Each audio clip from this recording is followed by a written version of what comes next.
technology. My business helps support building digital infrastructure. So we build extremely robust mobile applications to help businesses like yourselves engage online, generate revenue, as well as extremely robust e-commerce websites. And so we spoke a lot about the importance of digital infrastructures in our first session, but I'm extremely excited today because we're going to be talking about U.S.-Africa trade relations and how to be part of this, the economic growth that's taking place on this new frontier. Just by a show of hands real quickly, how many of you are already exporting to Africa right now? 1, 2, 3, 4. What countries?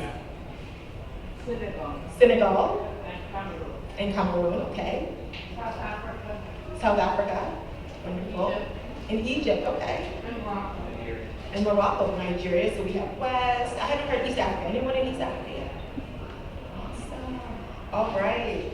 Well, I have such an amazing group of panelists today, and so I'm going to let them introduce themselves, starting first on my left. You're right. Michael, you go ahead with your introduction, and then we'll move on to the further. Good afternoon, everybody. My name is Michael Sudarkasa. I'm a commercial attorney by training. I had an organization called Africa Business Group. Originally, I grew up in Ann Arbor, Michigan, so Michigan is in the house. Used to live here in Washington, D.C. And support mid-cap company exports to the continent, and in 1999 moved to the continent, and so I've been there in South Africa since, in Johannesburg. This is my 23rd year, and there we focus on economic development that includes facilitation of trade and investment with the continent, and also strategy for exporting from the continent. So we're very excited that there's the interest that there is in doing business with Africa.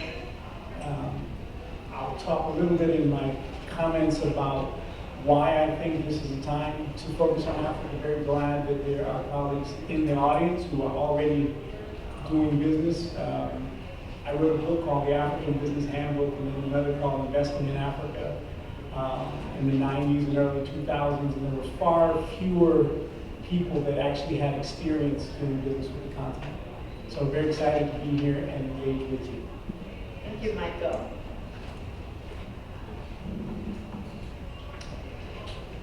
Good afternoon, everyone. Let's try that again. Good afternoon. Good afternoon. All right now. Okay, my name is Akindele Akinyemi. I am the president and CEO of the Global African Business Association. We are a business support and business education network based in the great state of Michigan. So you're right, Michael, Michigan is in the house. We just cleaned out everybody. And I actually used to live next door to Ypsilanti in a city called, in Ann Arbor called Ypsilanti, where I attended Eastern Michigan University. I'm an educator. I've been an educator for well over 20 years in both K-12 and higher education. But I co-founded the Global African Business Association roughly about 8 years ago in a small little town outside of Detroit called Inkster, Michigan. Now, why did we start there in Inkster, Michigan and not Detroit? Because I had a concept when I was living in Houston, Texas, teaching middle school kids who were driving me crazy, losing my hair, but I enjoyed each and every last one of my students. And I connected with an old high school friend of mine, and I said, if we started a business association together that focused on exports and imports in Africa, how do we link that to a municipality? And she said, you know what, that's a good idea. And so what we did, we looked at some municipalities around Metro Detroit, and we decided on a city called Inkster, for those who don't know. Inkster is 6 square miles, 25,000 residents, no economy, 34% poverty rate, 13% unemployment, predominantly African American, and it's ripe for redevelopment. And so we got started in Inkster. I served 4 years on their Downtown Development Authority, 4 years on their Economic Development Corporation, and currently serving on their library board, which I led a $1.8 million project to build a new library in the city of Inkster. Yours truly did that. And so what did that say? And that's important because education is a ground component of how things work. And so we talk about that a lot in our local community. Now, GABA is not just located in Michigan. We have hubs in Nebraska, North Carolina, Texas, Georgia, New York, and we have a presence on the continent as well. And so why am I so passionate about this whole thing called GABA? Is because now is the time, ladies and gentlemen, not just for us to do export into Africa, but imports as well. We need a two-way pipeline of sustainability to create a new economy in the 21st century within the framework of the fourth industrial revolution. And so we are trying to move that process forward, ladies and gentlemen. I'm gonna stop right here because I can preach and ask you to pass the plate, but I'm not gonna do that right now. I thank you for your time. This is why I call him Mr. President. Thank you. Well, I am not from Michigan. My name is Deniece Laurant-Mantey. I'm the Director for Africa at the White House National Security Council. I've been in this role for about a year now, covering our trade and investment portfolio, many of President Biden's trade and investment initiatives, such as Prosper Africa and Power Africa. Prior to that, I'm actually a diplomat by profession, so I spent most of my career at the Department of State. I've been there for about 12 years now, working on U.S. foreign policy in Africa. I worked for Secretary Kerry in his role as Secretary of State and Secretary Clinton as well, covering Africa policy from West Africa to South Africa to East Africa policy writ large. But trade and investment has been my major thematic focus in the U.S. government. So excited to talk to you all about U.S. foreign policy and the tools that we have to support you all to do business on the continent. Thank you. Awesome. So you see why we selected these three to sit here on this U.S.-Africa trade panel today, because we have a wide range of experiences. And so my goal, or my focus for you today is not only draw curiosity, but to have some technical tools that you can use to implement immediately to start to export and do business in Africa. Now, as a proud Ghanaian American, I am not a stranger to West Africa. I was born here in the U.S., but lived in Ghana when I was younger to learn the language and the culture. And so I have a heart for Africa, but for those who may not know Africa or the countries within the continent, Michael, can you give us just kind of a landscape, give us an idea of what we're talking about when we say exporting into Africa? Sure. Well, one of the things that gets lost in terms of, we talk about education, our education in the U.S. about Africa is the size of the continent. Roughly in geography size, 4 or 5 times the size of the United States. 1.3 billion people, 55 countries. When you think of it, I used to tell people it's a key to disaggregate the 5 regions. The African Union, which is the overarching political institution on the continent, has divided the continent into 5 regions. So if you think Southern Africa, the key engine and driver is South Africa. Many people are aware of South Africa. It's held the Soccer World Cup. It's often in movies. Charlize Theron's from there, Trevor Noah's from there. So the profile has been raised the last 10, 15 years.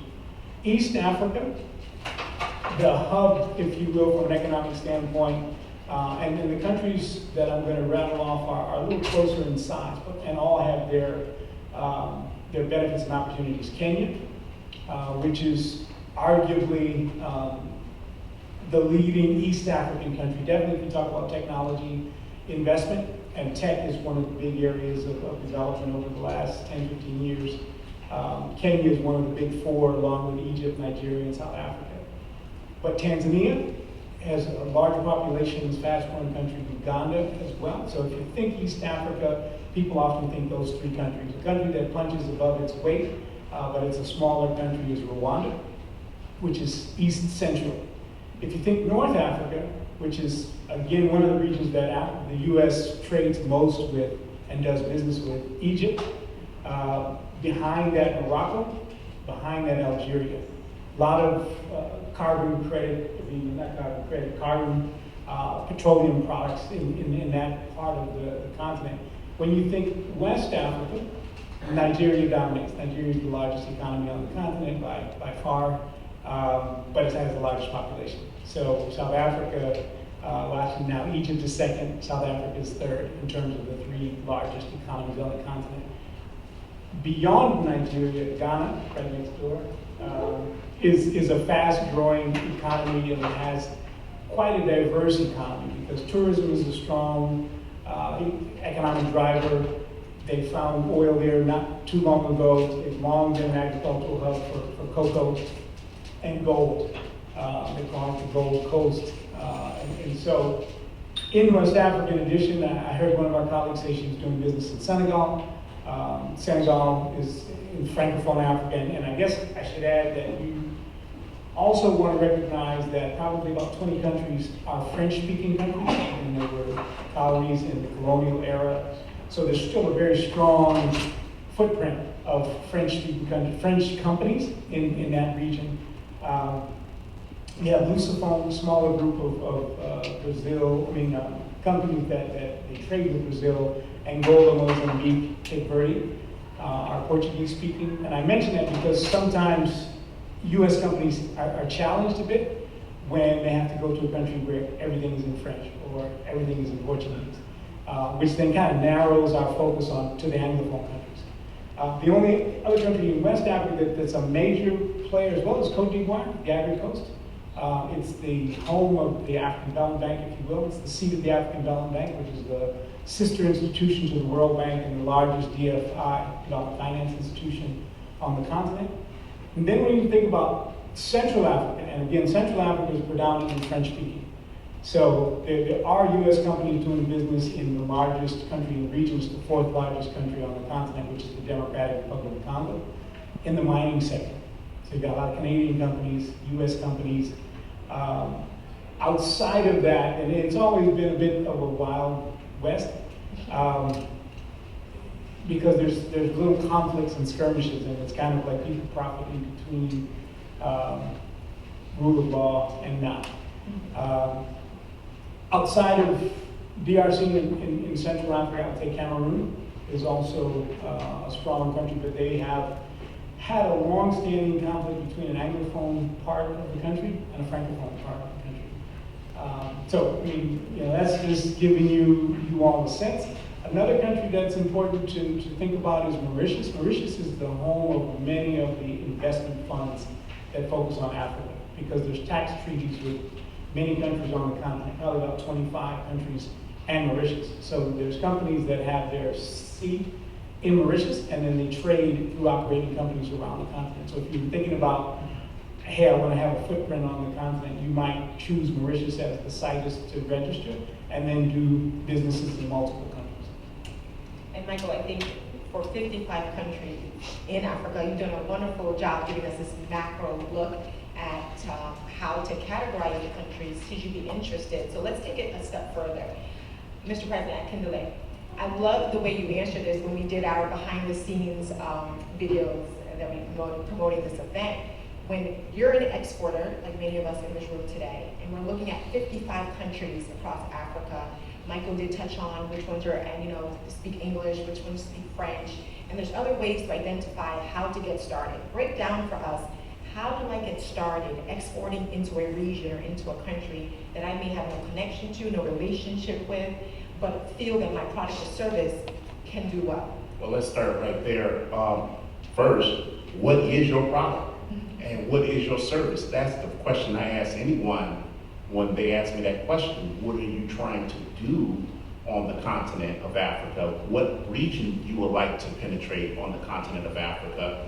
Those things are very important. Like Michael said, you have Francophone, you have Portuguese speaking, you have Anglophones, and so those play a big role in deciding what type of business you would like to establish on the continent of Africa. People come to us all the time. They want to do textile business. They want to understand how fintech, what the whole financial technology piece is going in terms of cryptocurrency, blockchain technology. They want to learn about manufacturing, advanced manufacturing, whether it's developing certain type of auto parts or anything like that. And the question I always ask them is, where do you want to get started, and why do you want to start in this particular region? Those are some real basic questions for the investor, for the business owner to think about. Next, once you figure that part out, I always recommend, if possible, connect with a chamber of commerce or a business association on the continent that is actually doing business. Now, here's why I recommend that. That chamber of commerce, 9 out of 10 times is connected to other business, government, and technology entities on the continent within that respectable country that you're trying to do business with, and yourself. And so I never tell folks, go find a politician to connect with right away. Don't do that. A chamber of commerce, that's normally your first line of defense, because they understand the lay of the land. They understand how to navigate those business, government, and technology entities on the continent, in the country that you're trying to do business with. The other thing you have to do at some point in time in your lifetime is to visit. You need to physically visit your country of choice, your city of choice. And why is that? It's because you need to see visually, not through the internet, and the internet is okay, but visually, physically on the ground, what is the environment like for this business to thrive? You need to understand foreign exchange in terms of your currencies and things of that nature. And so basic steps like that, it helps the business owner, that investor, to really penetrate the African market of your choice. But the very first thing you have to decide is, where exactly do I want to do business? Do I really want to do business in Rwanda first, or Ghana? Maybe Ghana, because there's more of a cultural connection. If you're African American, there's a large population of African Americans on the continent, on the continent of Africa, preferably in Ghana. That may be a direct connection to do business. Or maybe or maybe someplace like Nigeria or South Africa, or if you're fluent in French, maybe Senegal. And so these are some basic questions you have to ask yourself and do your due diligence with before you move the whole process forward. And that exercise that you're walking us through is something that I'm personally doing every day now. I did mention the work we do with technology, but I'm now a food manufacturer in the city of Detroit, producing meat alternatives made from mushrooms. And so while we're penetrating the US market, we're looking at Africa and looking to see what countries is there interest for meat alternatives. And so those are some of the exercises that we're doing real time. And so we have those exercises, we have those questions we're asking, we're identifying. But what are some of the vehicles that allow us to do that, Deniece? What are some of the policies, trade policies, that are in place that support us U.S. exporters to do business in Africa?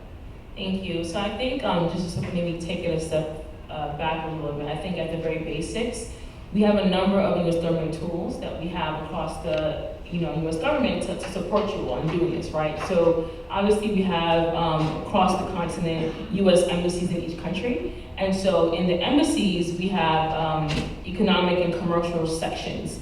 And so within those sections, they work closely with those Chamber of Commerce in each country. And so the AmChams, we call them, they work with the econ and commercial sections to really support you all, right? So to support you all for trade missions, if you want to go to the continent, we oftentimes meet with the AmChams overseas and also meet with US companies interested in doing business on the continent when we travel there. And so the first line of business is to connect with the embassies, the econ and commercial sections, and the AmChams, right? And so, talking to them, getting those points of contacts, they are sort of your first line, I think, of communication to help answer any questions that you may have in terms of the business landscape and also the US government tools that are available to you. And so we have over 17 US government agencies to support trade and investment opportunities on the continent. And that ranges from Exim Bank to DFC to USAID, the State Department, et cetera, even SBA, the Small Business Administration.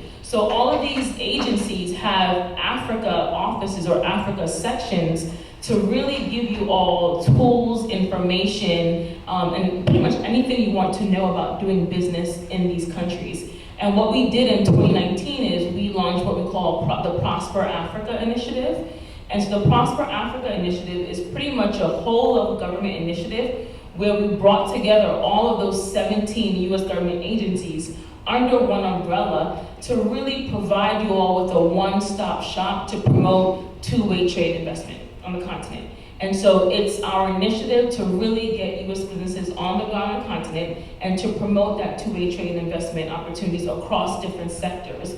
And so, you know, with Exim Bank, you know, if you're interested in financing options, with USAID, you know, implementing programs, Prosper Africa is the one-stop shop to do that. And so that's the vehicle that we use to really support different businesses and getting them information to do business on the continent. And Prosper Africa does work closely with the AmChams overseas, and so they host roundtable discussions, conferences, seminars, etc., to really give you all the information that you need. In terms of policy and legislation, we have the African Growth and Opportunity Act, which we call AGOA, and that was founded in the year 2000. And so the AGOA is really our sort of, it pretty much gives 38 African countries duty-free access to the United States, right? And so AGOA is really at the cornerstone of our U.S.-Africa commercial policy and legislation. But in terms of promoting two-way trade investment, Prosper Africa is a really, you know, neat vehicle for you all to go to get information to really do business on the continent. And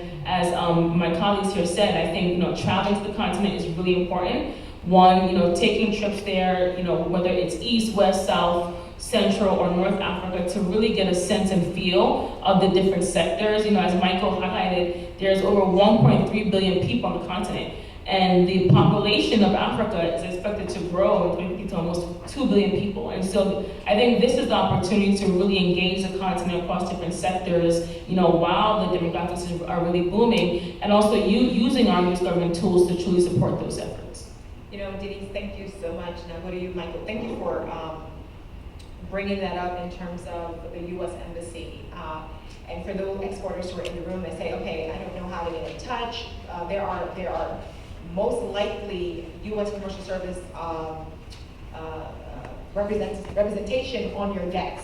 I know here in Michigan, Jennifer Mole and Eve Learman, they were my introduction to the U.S. Embassy, and it was through their office that we were able to export more services into countries like Mozambique, Uganda, Malawi, Ethiopia. And so first point of reference could be your deck, and the U.S. Commercial Service officers that are on your deck can then help you get in touch with their partners and colleagues in those other countries. And so thank you for bringing that up. And Michael, I know you want to, yeah. Just to add real quickly, you know, with Prosper Africa, one thing that we added in 2019 was to create deal teams. And so we launched specific deal teams across our econ and commercial sections to really support, one, getting deals for U.S. businesses on the continent. And so we do have deal teams embedded in the embassies who coordinate closely with Prosper Africa. And so it's a great tool for us to help facilitate some of those opportunities for you all. Michael, are you going to add to that? I just wanted to add a few other resources for people to take away. One, here based in Washington, D.C., there's an organization called the Corporate Council on Africa. There's also the U.S. Chamber of Commerce and the American Chambers of Commerce, the AmChams, fall under them. They're here in Washington. They have an Africa team. So these are just, again, places to start. I definitely like the idea you're talking about DEX, because all of the state departments of economic development, whether, you know, some of them actually have offices. So the state of Florida, which is where my mom's from, has Enterprise Florida. Enterprise Florida actually has an office in Durban, in South Africa. In the Great Lakes region, they share one. So it's one of the few things that Ohio and Michigan probably share. But it's a representative to facilitate trade. And through that person, you get discount support for market research when they organize. If you want to go to a trade mission, they will subsidize that as well. And I wanted to underscore the exhibitions on the continent, because increasingly they're getting far more sophisticated. And as you know, air travel to the continent becomes a lot easier. United is flying, Delta is flying directly. I would say participating in an exhibition, and there are a number of global, well, continent-wide exhibitions. So, you know, depending on what your product is, you can go somewhere where you can evaluate the market. You can exhibit if you're ready, but if you're not ready to exhibit, you can see who the competitors are. You can get a sense of who's supporting trade. So that's something that I also think is key. Trade shows, State Department of Economic Development, AmChams, CCA, and then also, I don't know, it doesn't seem like there's somebody from the Department of Commerce in the audience, but they always talk about the gold key service. Yes. They are I've made some friends. So they will also help you, and what I appreciate is that they also do good country reports. Those are free, downloadable on the website. And so you can kind of get a sense of what key U.S. products are that are sold in a given country. And don't forget, we learned yesterday that Commerce is going to be opening up, Foreign Press Service will be opening up some new sites in Africa. Yep. Yeah. Which ones? Yes, They did tell us, so they're going to. We talked to Dale DeSharsky last night. Yeah, and so commerce, one of our priorities is to ensure that we can have more commerce representation on the continent, and so we are working to expand that. So as you mentioned, Commerce will be expanding their representation on the continent very soon, and that's a priority for our administration as well. Yes. Yeah, go ahead. Last point is the African Development Bank, which I mentioned briefly, but the African Development Bank does significant procurement of products, and we have a U.S. executive director who sits in the bank and also a representative of the Department of Commerce who sits in the bank. And in part, they work to ensure that U.S. companies are able to participate. The U.S. is the largest non-regional member state contributor to the African Development Bank. And so, to me, there are other countries that leverage their seat at the bank that are non-African countries a little better than we do, but it's out there, so I always want to promote that because they do millions of dollars of procurement, tens of millions of procurement. And then also, if you have a project that requires investment, there's a private sector arm. So they can also invest in your project on the ground. Thank you. And Michael, you brought up a lot of different organizations. And so as a board member on NADEC, I am very committed to inviting Ms. Flory, who leads CCA. We didn't invite her today, but it was getting conflict, and Dr. Yao, who sits on the U.S. Chamber. And that's right. So we will be inviting more of the leaders who are in the space, who sit in these organizations, to bring the information that's necessary for you to do business on the continent. Now, our panelists have done a wonderful job explaining from the U.S. side some of the conduits or entities or vehicles that you can use or leverage to do business. So let's talk about the landscape across Africa. What are some things that are happening on the continent, especially as it pertains to the free trade agreement, the continental free trade agreement, that's making it more palatable for people to do business and U.S. exporters to do business more freely. They want to go into the challenges. We are not blind to the challenges, the nuances of doing business across the continent. So I'll give it to Mr. President Akindele. Go ahead and share a little bit more about the Free Continental Trade Agreement and the landscape there. Well, the African Continental Free Trade area is probably one of the most significant free trade components that the African Union has pushed ever. And the reason for that is because you're talking about eliminating barriers on the continent to do trade with nations directly. That's very significant in this day and age, especially with the things that you see going on globally, not just with inflation, not just with the war in Ukraine, not just with other types of conflict on the planet, but this is the opportunity right now for Africa to rise to the occasion in terms of economic development, in terms of empowering women. Now, let me say that last part one more time, ladies and gentlemen. In terms of empowering women, because if we educate women with the tools they need to become business owners, to understand the importance of economics, we're talking about pulling people, pulling communities, pulling cities out of poverty for decades to come, period, point blank. And the African continent, and I'm gonna take this conversation a bit further because most of the time when we talk about the African continental free trade area in terms of creating this free trade movement on the continent with goods and services people just kind of restrict that to the continent. Well, I look at it from a very global perspective. Here's something I did in Michigan strategically when we moved the Global African Business Association from Inkster to Romulus, Michigan. Now, anybody's been to Michigan, when you fly into Detroit, you fly into a city called Romulus. Now, why did we pick Romulus instead of Detroit or anywhere else? Because Romulus is a logistics city. And so they have 2 Amazon facilities, General Motors, the airport is there, and it's set up for logistics. Now, there's some basic amenities that they don't have, but like I explained to the former mayor and the current mayor of Romulus, this city is right to do business with Africa. And they asked me, well, and they both have asked me, they said, well, what do you mean by that? I said, let's take, for instance, Company A in Romulus wanted to set up shop in Ghana or Nigeria or Tanzania or Kenya, and they created a manufacturing component on the continent to do business and linking those resources back to Romulus.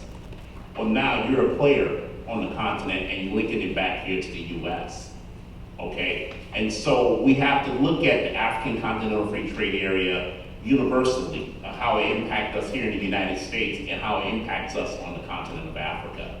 That's very, very important. My colleague here mentioned the African Growth Opportunity Act. Now that is something so important and so significant because I speak to many African business owners that own African markets in the area, African stores in the area, and they have never heard of AGOA, let alone understanding the importance of how AGOA can actually benefit their business. They don't even know what an African Continental Free Trade Area means to their business right here in the US. And so we take that education component and explain to them that they too, regardless of where you come from, you are a player in this whole global economic movement. Because right now is the time for us. When you're talking about looking at Africa, there's so many myths about Africa, and I'm telling you, when you look at our young people on the continent that understand technology the way they do, they understand e-commerce the way they do. And e-commerce is a big, big component in 21st century business, government, and technology. This is the time. So I'll stop there, but this is a major, major movement that's going to transcend and transform not just the continent, but the world at large. And I know Deniece wants to say something. Just to give a quick perspective, Akindele, you connected the city of Romulus to the African continent, but to give a little bit more perspective, I do have some stats here in terms of other companies that are also connecting it. Western Union, which is headquartered in Denver, has more than 500 locations in Nigeria. Microsoft announced plans to spend more than 100 million open offices in Nairobi, Kenya. And we have, of course, Amazon that's established a data center in Cape Town. And so we see a lot of the big players already expanding their businesses onto the continent and kind of connecting those cities with the African continent. Deniece. So I think the Africa Free Trade Area is a key thing to focus on when we call it AFCFTA. There are a couple of things that I like to sort of give people nuggets in terms of putting things into context when it comes to Africa, I think, right now. And one is the AFCFTA, right? So it's the largest sort of free trade area block by countries. I think it has about $3.4 trillion in terms of the economic impact, right? By creating a single market for trade, right, across the continent. Africa's demographic population is 1.3 billion right now. By 2050, it's going to rise to 2 billion. Africa's median age is, about 19. And so it's a young population, it's a booming population. Nigeria being sort of the populous, country on the continent, in a couple of years will surpass the United States, as the third largest populous country in the world. And so we see here, a continent where the demographics are rising, right? There's an increased, fast-paced amount of, usage of technology, and it's spreading across the continent with fintech, with, mobile money across the continent. And so you really see an opportunity on the continent to really not only invest, but to look at Africa in the context of not just what you can do in Africa, but how can you partner with Africa to achieve global objectives. And so Africa is increasingly becoming significant, across the globe to achieve things that really matter, not just to the United States, but across the entire world, right? And so I think this is for us, it's a keen opportunity to focus not just on foreign policy, but trade and investment, and to really provide those linkages, right? And also bringing U.S. companies on board while we also ramp up our partnership and engagement from government to government. And so, we are here to support you all in doing that. And, as we increase our partnership and our engagement, we also like to see, of course, businesses also, invest on the continent as well. Deniece, thanks so much for honing in on the benefits of the free trade agreement, which comes on the back of the challenges that we've experienced in the landscape. So Michael, I want you to dig a little deeper and then I'll open up to the audience. Let's identify some of the challenges that those who are exporting into the continent may be experiencing or have experienced, and then flip it around. Let's demystify while they're no longer challenges, but have become opportunities for us to do business and continue to export. And then we'll open up for questions. I did see a few people raise their hand already, so I have not forgotten about you. Michael? Sure. I would say, I'll give you a few. Africa's big, and for most of the trips that Americans take, Africa's a bit far.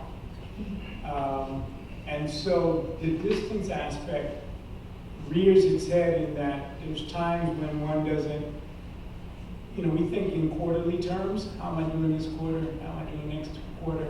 The competitors of American companies in Africa take lifelong bets. Kind of China at the top of that list, where people just move there. Yeah, I want to trade, but my brother moves there, I'm here at home, and we keep trying to crack it. US companies may say, well, I'm giving myself 6 months, or I have a budget for 9 months. And if I don't make some sales in 9 months, I'm gonna move on to the next place. So the distance is one. Language can be a challenge, as I mentioned, kind of, I won't say 2/3, half the continent becomes off of the radar screen if you don't speak French. And so, and it doesn't have to be that way, because you could easily have a bilingual partner, but you have to work a little harder, and so that sometimes creates a barrier.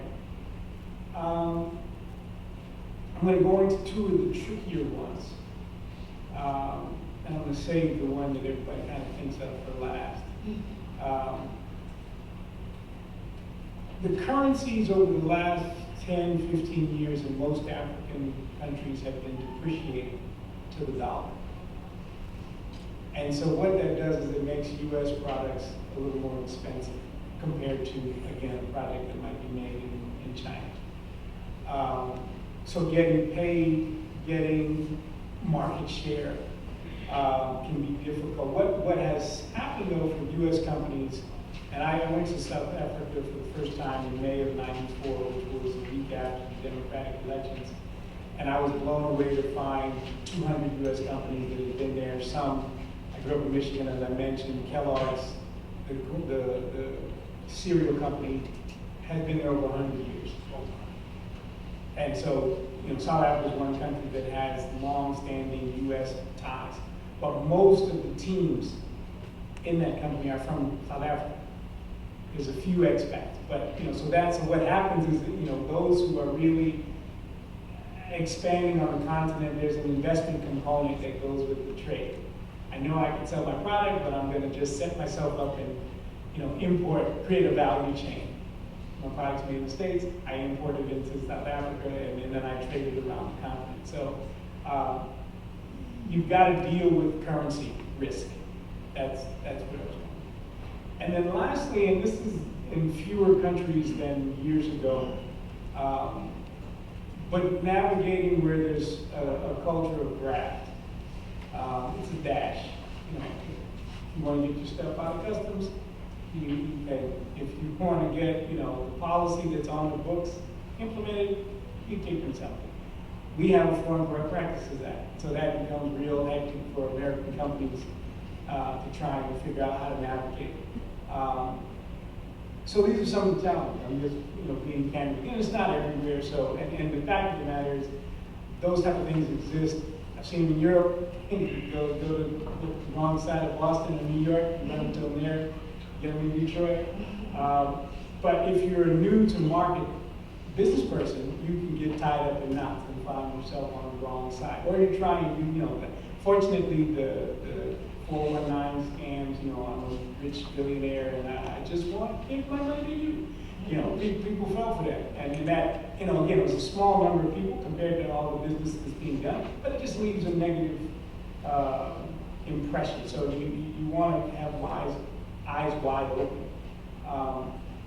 What I will say, and this is kind of a mitigating factor, which we haven't mentioned so far, are increasingly Africa's embassies to the United States have and see themselves having a key role in being gateway players to the continent. And so they can provide you with trusted partners from a business standpoint to do business with. And again, it's not that you have to know the ambassador, et cetera, but they just have, like the U.S. has commercial officers on that side, there are commercial officers on this side who can help you navigate almost all the things that I mentioned. But the currency thing is a challenge because I moved to South Africa with a group that was in private equity, and what I noted was that unless your business was exported into dollars and euros, trying to hedge the currency depreciation that happened at the same time you were holding your investment was very difficult. And so, 5 years down the line, the business has grown, but the currency in which the business does business with has depreciated to the dollar. So you're still either underwater or just barely breaking even. And so these are some of the challenges that one thinks about. That said, Made in America is a very strong brand, period. And so, there are companies that are doing very well there. It is the time for the reasons my colleagues have mentioned about. Imagine that every decade, for the next 3 decades, there will be the size of the U.S. in population on the continent, 330 million people every decade. So if you think about what happened when the baby boomers came through, more houses, then you need more refrigerators, then you need more cars. Africa's going through that now. And it's a good place, we're here to talk about trade, but if you were assembling, this is back to your point about the African Continental Free Trade Area, the biggest thing is it becomes like what NAFTA aims to be, this great market between Canada, the U.S., and Mexico. So where you can pick the best location, cheapest location, smartest in terms of the education, whatever you need. So you can be in any country in Africa and trade with the whole rest of the continent. And why that's important is that there's probably 15 to 20 countries on the continent that have less than 5 million people. It's small populations. These are colonial boundaries. So Nigeria was blessed in terms of how the lines were drawn. And Togo and Benin right next to it, we're not. But if you had your neighbor from Togo, and you're like, hey, I know him very well, I trust him, or I trust her, and I'm going to set up in Togo with the African Continental Free Trade Area. Now you can trade all across the continent. This is the theory behind it. Kind of like the U.S., you cross the border, and there's no toll at the end, when you cross from one state to another. Right now, intra-African trade can be quite complicated to get through the borders and all of that. And so the African Continental Free Trade Area aspires to reduce those borders, reduce those barriers, which are both tariff-related and non-tariff related. So, I'll stop there. Wonderful. Thank you so much for that explanation and that insight. I'm going to take this time to open up to the audience. I did see a hand raised a few during the discussion. So what we'll do is we'll just start from I don't know your name, sir, with the glasses, but you were the first to raise your hand. It turns out, well, the young lady answered my question. It was One of the gentlemen kept referring to the chambers, and I was going to ask, is that the AmChams? And she seemed Okay. to get back to us. Wonderful, okay. And then Kenneth, you're the second person. Yeah, great. I had the opportunity to go to South Africa, Botswana, right before the pandemic, and had the opportunity to meet with the Botswana International Trade Center. And they had a group of wanting exporters. Most of them are women-owned exporters. And the question they kept asking me is, where do I find the financing so I can export? And my U.S. importers are saying, okay, why don't you put some inventory here in the States, and then we'll distribute it off of that distribution center. I don't have the funds to do that. The Botswana National Bank won't lend me the money. So my question to you is, it all comes down to the financing, right? It all comes down to money. So who's financing this? And is there any U.S. government programs to help these African businesses? Yeah, and so I think I mentioned a few. So, well, one, I would encourage you to go to prosperafrica.gov. That's something for the one-stop shop, because obviously all of our U.S. government agencies can be extremely confusing, right? And there's so many of them, you don't know where to go to. Prosper Africa will help you do that. You speak to someone on the team, and they can point you in the right direction. Agencies like XM Bank, like DFC, there are a couple others, even some at Commerce can also point you in the right direction to give you some tools in terms of what financing options are available, even SBA, the Small Business Administration. And so, but I would really urge everyone to go to the prosperafrica.gov website to really just, I think, help you all navigate, the various government tools that we have in that sense. And so Tony, your hand was up next, Yes. and then we'll. Well, great session. It's been very beneficial to me. So my name is Tony Without. I'm part of a cybersecurity company here in New Jersey. And we are scalable. Right now, we can grow big in terms of training. And one of the things that we want to do is to extend into Africa and the Caribbean. So we did throw out some good names. I'm going to follow up with you just to see what we need to do to be able to do that. Right now we're in some colleges here in the United States that we're actually teaching, and we need to be able to do it. Thank you, Tony. Yes. Yes. Say one thing to Tony. I would just say, as a way to kind of keep moving the ball along, you just do a Google search of cybersecurity forums, and you'll find that, I know in South Africa there are, and then normally when South Africa has forum, there are visitors from other countries. So that may be one way to accelerate your business development by attending. Sometimes you can attend as a speaker, okay, which gives you even more of a platform. And in the Zoom world, you can attend as a speaker and you don't even have to move. That's great. So that's a way to get your brand and your company in front of decision makers who might be interested in working. Thank you for that. And Jennifer Moore from Michigan is here. I was sharing with Tony about the Golden Key service, where he can potentially curate an event that sends out invitation letters from the U.S. Embassy, and that type of credibility will allow you to perhaps build that trust with the people on the ground in those countries. And so Jennifer Moore from Michigan, but she can speak a little bit more to it. I did share about it with Tony and Jennifer, so I wanted to bring that up. Yes, sir. Yeah. I'm from the Virginia DEC, and I just want to say, I had a couple comments, but our DEC has been quite active on doing business with Africa. We actually put together with Commerce, we did a trade mission to the Canary Islands, which is a hub for doing business in West Africa. We did that with the Commerce Department, we did it with the Spanish government, Spanish embassy. It was quite successful. I led the trade mission, and we had former Undersecretary Francisco Sanchez who were with me. We were on 3 islands and brought it in. They brought people in from the West African countries, but if you look at a map and see where the Canary Islands sit, it's right off of West Africa.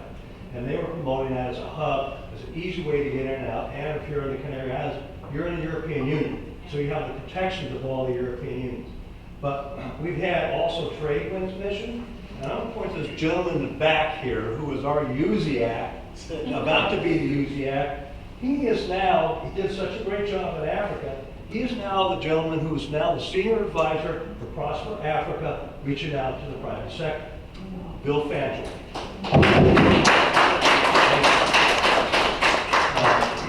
Yeah, that's what you get. You do a good job in trade missions. There you go, Bill. And you love Africa. He lived there for a while, and long story. But he starts up this job when? Next month? 1st of June? Yep, July. July. So anybody in the private sector, just what you were saying, reach out. He's the guy. So I suggest you get his card, get his contacts, and everything else. I want to make a comment about AGOA. In the 90s, I was on the Corporate Council of Africa. Sat up for 7 years. And we worked AGOA really hard. And we pushed it through Congress. What happened when we were doing this, we had a testimony on Capitol Hill. And the irony, I think, with the Corporate Council of Africa, I think I'd recommend everybody go on and look at the website. You have multinational companies on there, and you have little tiny companies. And they have, for membership, you have, if you're a multinational like ExxonMobil, you're going to pay a fortune, but then they want to run it. But then it's a sliding scale all the way down to small companies that you could be a member. Now, what you remember, if you think about Africa, all the countries, Nigeria, they have their business council. South Africa has a business council. But the Corporate Council of Africa, what separates them from everybody, they represent the entire continent. So if they go into Nigeria, as a corporate council, which we did when we had problems with Sani Abacha was the dictator there, and Clinton was there, we were going to Africa to read them the Riot Act, to either cease or desist, or we're cutting out everything. They go in and they speak for the entire, all the members of corporate Africa, all the major, the multinational, everybody. It was quite a clout that we had. So when I was on Capitol, we were up on Capitol Hill, and we were doing testimony into the subcommittee on Africa about AGOA, on the passage. And a question was put to me, why aren't American companies doing business in Africa? And the answer we came back to was, it's Africa. American companies are afraid to do business in Africa. I worked for a big multinational at that time. We had offices in every single of the West African countries. I mean, every single one, and also the Anglo. We were everywhere in Africa. And at that time, in the mid-90s, we had probably about $15 to $20 billion of business. And our director of Africa came to Washington. He was in Paris. He came to Washington. He didn't know about the Corporate Council. And he told me 60% of their profits, and it's an international company worldwide, 60% of the profits worldwide comes out of Africa because of the margins. They're willing to take the chances. They did. For me personally, as our company, because of the work we were doing, the work I was doing with the Commerce Department, I got a call one day from somebody who said, I got your name from the Commerce Department. And I said, I know, I'm working, because you're working on Africa, you're working on AGOA. I said, yeah. I said, but here's a phone. I want you to call this number. We need help. And only can handle, it's the finance minister of South Africa. And people get going, this is a joke. So no, just call. They'll take care of it. So I got nothing to lose. I call, and it's office, and this woman answers the phone. It's the office of the finance minister. Can I help you? And I told her who I was. Oh, we've been waiting for your call. Oh my God. He said, but the minister's busy right now. He'll call you back. I think, okay, it's a prank call. They call me back. We got a multi-million-dollar contract within 3 weeks off of that phone call and what we had to do for the South African government. It was amazing that the things that they do, but the question I'm going to put to you, the panel, do you find out, and I see Bill back here shaking his head, but do you find out the same problem that happened in the 90s when that question was put to me, why American companies don't go to Africa? Is it the same problem today? They don't know and they're afraid? It's a great question, and I was probably really young when AGOA was started.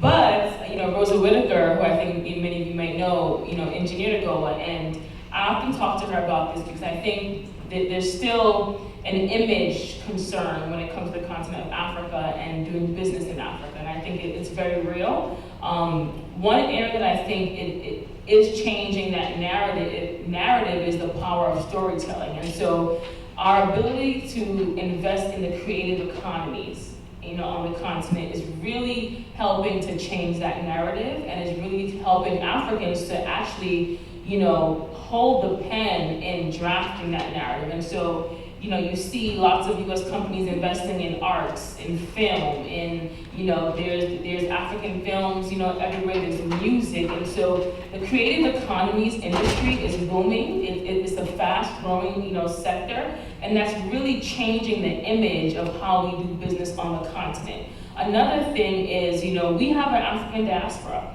and it's an advantage that we have in the United States. And we're now beginning to really leverage the African diaspora. And for us, the US government, we want to elevate that advantage. And so we want to elevate, diaspora-owned companies, women-owned companies, small, businesses, medium businesses. And so I think for us, by investing in the creative, economy space, film, arts, music, by elevating diaspora-owned businesses, we're sort of playing our role in, I think, changing that narrative and helping Africans to craft their own story so that Americans won't be afraid, right, to invest on the continent.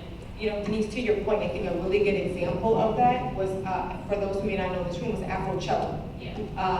The year of return. I remember that there was this big event that happened in Ghana, and the only reason I know so much about it is my cousin is one of the founders of Afrochella, blood cousins. And so it was so beautiful to see how they could curate an event that was a creative event that encouraged the diaspora to go to Ghana during the year of return, so much so that now the founders of Afrochella are now official ambassadors of the Ghanaian tourism. And so just an example of creating a narrative through the creative industry. And I'll let you too, and I see a question. Yeah, I just want to add one point. We have an office in Accra, Awesome. Big stuff. We're doing training facilities there. We do it for all of West Africa, Sub-Saharan Africa. My travels throughout Africa, I want to make a comment. You mentioned Tanzania. The times of Tanzania and being there in Dar es Salaam and up in Mwanza, up in Lake Victoria, the amount of Chinese that are there. I mean, come on, if you're over there, you see parts of that angle, the amount of Chinese that are in there because they're dumping money in there left and right, the minimal rights, they're buying farmlands, they're doing everything. And the question was always put to me of being the few Americans that are wandering around there, where are the Americans? Why aren't you here? Why won't you come? We want to see the Americans. We don't like working with the Chinese, but the Chinese are coming in and giving us money, and we're desperate for the money, but we'd rather work with the Americans. And I hear that time and time again. When I first started this journey about 8 years ago, I approached the Michigan Economic Development Corporation in Lansing, Michigan, about doing business in Africa and expanding doing business in Africa, because Michigan sits on one of the largest freshwater bodies of fresh water in the world, the Great Lakes. And they said exactly what you just said. Well, what about the corruption? What about this? And our companies are afraid. I said, listen, let me tell you something. We in the 21st century. Corruption is everywhere. Corruption might be in your office. Okay, let's call spade a spade on that one. But you're right. How come Americans are not doing business on the continent? One of the key things we try to push with our local municipalities and our respective communities is your municipality should be doing business with the continent of Africa, period. I mean, in terms of, and I think, and like she said, creating our own story, telling our own story. There's a growing space industry, a space economy on the continent that's growing. You have the blue economy that's growing on the continent. And so what I try to do is explain to folks, how do you play a role in this? Now, if you have a space economy, your city is desperate for tax base. This is a prime opportunity to create advanced manufacturing, building space parks right here, exporting it to the continent, and you create a two-way trade. I'm always talking about building an ecosystem, because an ecosystem of sustainability, like you said, is important. That way you don't have to do business with the Chinese, you can do business with your own American brother and sister. You can also do business with local municipalities that are struggling financially are looking for new industries to tap into. And so we're very passionate about that because it's a very important entity. She mentioned the creative economy, that's very important, but also even education. I'm just reading a report in Nigeria where 186 million girls are out of school. That's an opportunity. For us, here in the United States, you mentioned cybersecurity. One of my board members has a cyber education program in Nigeria right now. That's an opportunity to close the gap, but we do have to tell our own story. We have to be consistent about our own story, and most importantly, we have to let folks know that this is real. Because if we tell the world that we are here to do business, we are here to reshape the story, things will change. Now, I was just going to say, I'd like us to maybe move away from the narrative that Americans don't want to do business in Africa or are not doing business in Africa. We could do more. But exports now are $27 billion a year. The thing is, the companies don't necessarily come back and sing it to the rooftop because the competitors will be like, where did you do that deal? And so, if we just our 50 states, that'd be, 1 out of 2 states is doing $1 billion in Africa. Okay, we could do much more. We're a multi-trillion-dollar economy. But there's business happening, and I think that platforms like this, there's a need for more of those, where you also have people on the panel who are amongst that group who are doing the business. I consider myself a facilitator of trade. Back when AGOA was coming along, I was chair of the American Bar Association section on international law. We all were lobbying our congresspeople to try and make sure that happened. I don't think AGOA has been as successful as we all anticipated that it would be, in part because it promotes imports. Our whole apparatus is to promote exports. And we haven't made the connection that we can create supply chain opportunities. And so the people who are really benefiting from AGOA, just using that, are people like Ford Motor Company in South Africa. Because they can make the cars over there in rand, a less expensive currency, and ship the car back using AGOA. But for many, particularly small, medium-sized businesses, they can't wrap their head around how do I use this tool? So it's an underutilized tool. I do think that there's more business happening now, but I asked my fellow panelists when I sat here, because it's been 20 years since I moved to South Africa, I've come back, I said, hey, are people interested in doing business in Africa now? And so it was an interesting thing that you raised the same question. I do think it's a challenge. The businesses that I worked with when I was in DC were in Michigan. A company called Besser in Alpena, Michigan. Herman Miller, Grand Rapids, Michigan. They made stuff. If you make stuff, people are interested in Africa. And as we can see, the conversation at Years After Trade is so many depths, so many levels, and of course this one panel is not going to address all the questions.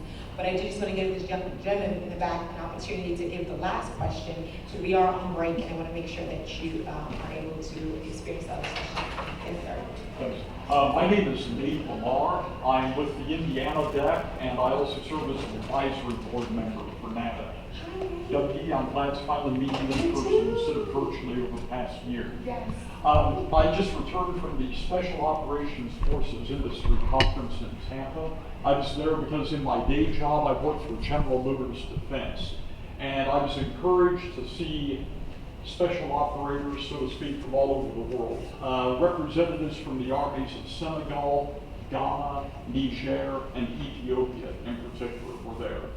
My question for you, though, is how do we go about doing business with ministries of defense in Africa?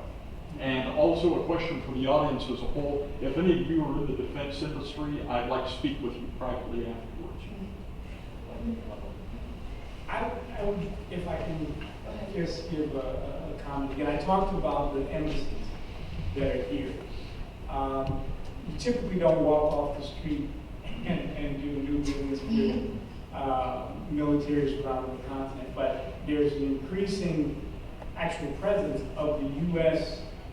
on the continent from a military standpoint. So there are references that could help you navigate that.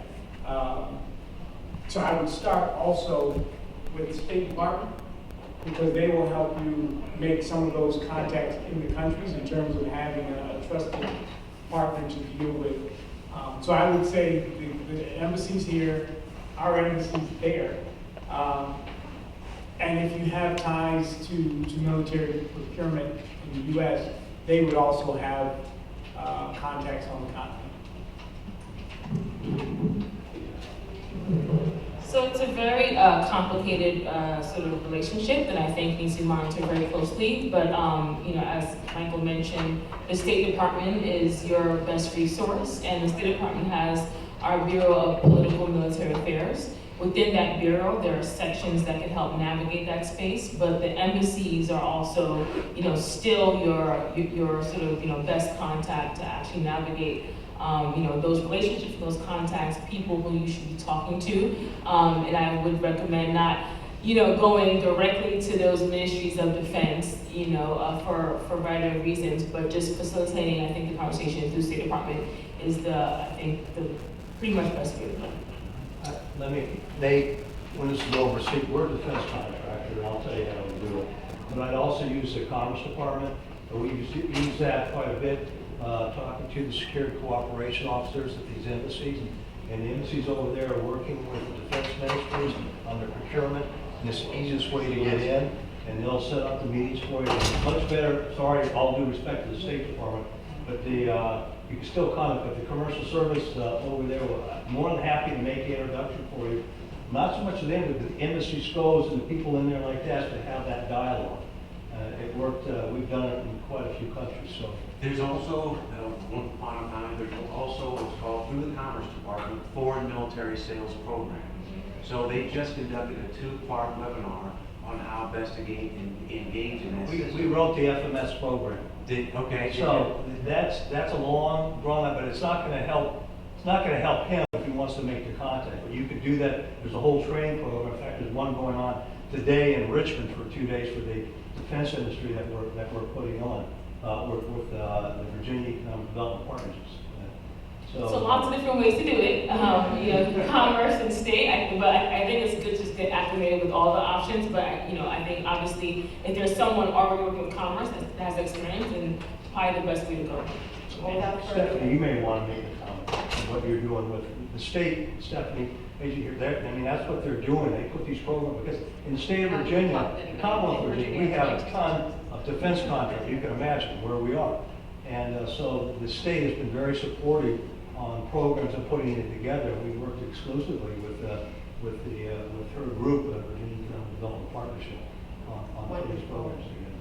Wonderful. Well, you know what? I think we can all agree that this is a conversation that deserves additional sessions. And so we look forward to continuing to facilitate U.S.-Africa trade relation conversations. I want to thank you on behalf of NADEC and especially the Michigan DEC for being here today and helping us to make this a successful panel. I want to thank my panelists, Michael coming from all the way from South Africa to be part of this panel. I appreciate you for doing that on my invitation, as well as representing the White House and Mr. President Akindele for being here today. Thank you all for participating, and let's continue the conversation.